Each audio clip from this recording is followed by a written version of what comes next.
Hi, students. Today we're going to explore something that I hope you find interesting, and that is how the design of cities, from ancient times all the way to Atlanta today, has a lot to do with geometry. But it's not just about shapes on paper. City design affects who has power, who gets resources, and who doesn't. By the end, you'll see that math is literally built into the streets we walk on. So you're going to watch part one of this video, and afterwards you're going to answer a few questions in a Google form posted on Google Classroom. Here's our roadmap. So we'll first look at ancient cities and how they use geometry to show power. Then we'll see how modern cities still reflect inequities in their design. Then we'll zoom in on Atlanta right here in Georgia as a case study. Finally, we'll imagine how cities could be designed to be more fair and inclusive.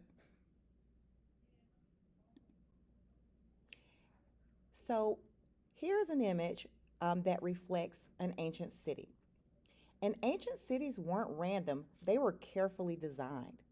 Temples and palaces set in the center or on high ground, as you'll see in this picture. Markets were placed in the middle zones, and the poorest people lived way out on the edges. Access to water or protection from walls usually went first to the elites. And the layouts, grids, and symmetry made the cities easier to control. So geometry wasn't just math, it was a way to organize society and keep power in certain hands. Check out this pyramid. Notice how the most powerful, the rulers and the priests, they were literally above everyone else on high platforms.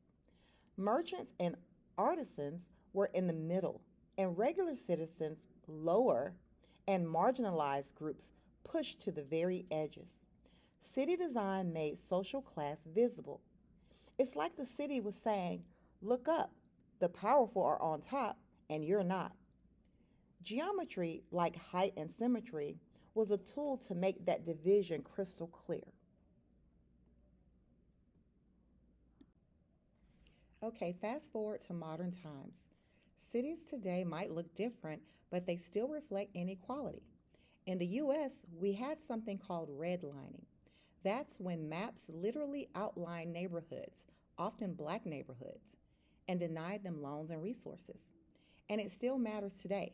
Access to parks, clean air, good schools, and hospitals often depends on what side of the map you live on.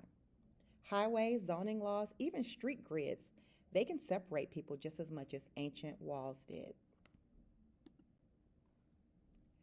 Now let's talk about Atlanta.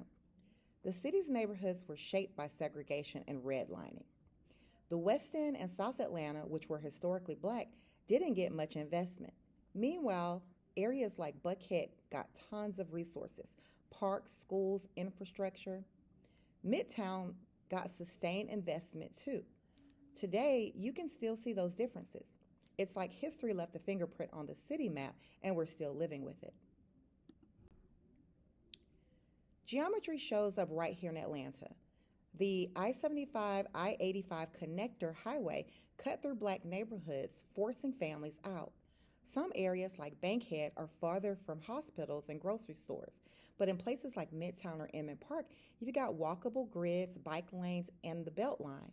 Just like ancient cities, the elites live closer to the nice resources, green spaces, cultural centers, safety, while others are pushed further away.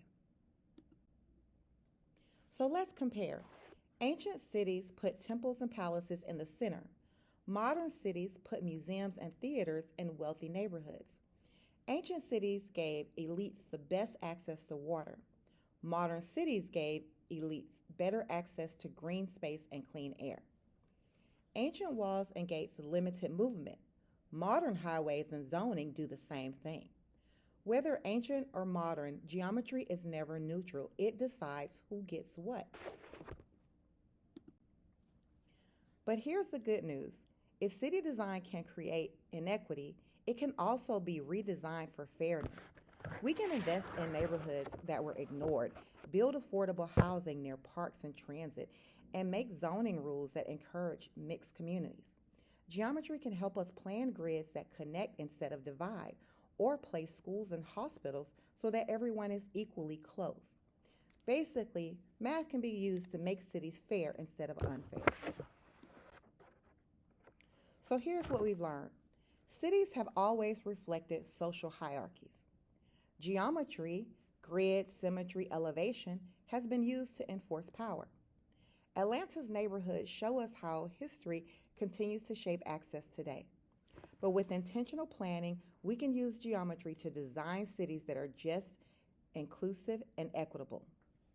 Now, here's the big question I want you to think about. If you could redesign Atlanta using geometry, what changes would you make to make it fair for everyone?